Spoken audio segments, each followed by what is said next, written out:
Today, we have the honor to hand over one of the 500,000 JETOURs that have been sold globally. Congratulations, Leané. How does it feel to be the 500,000th global JETOUR T2 owner?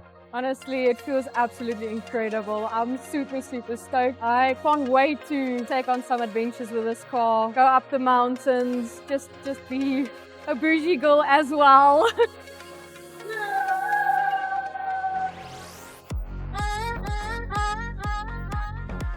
Look at what the car looks like.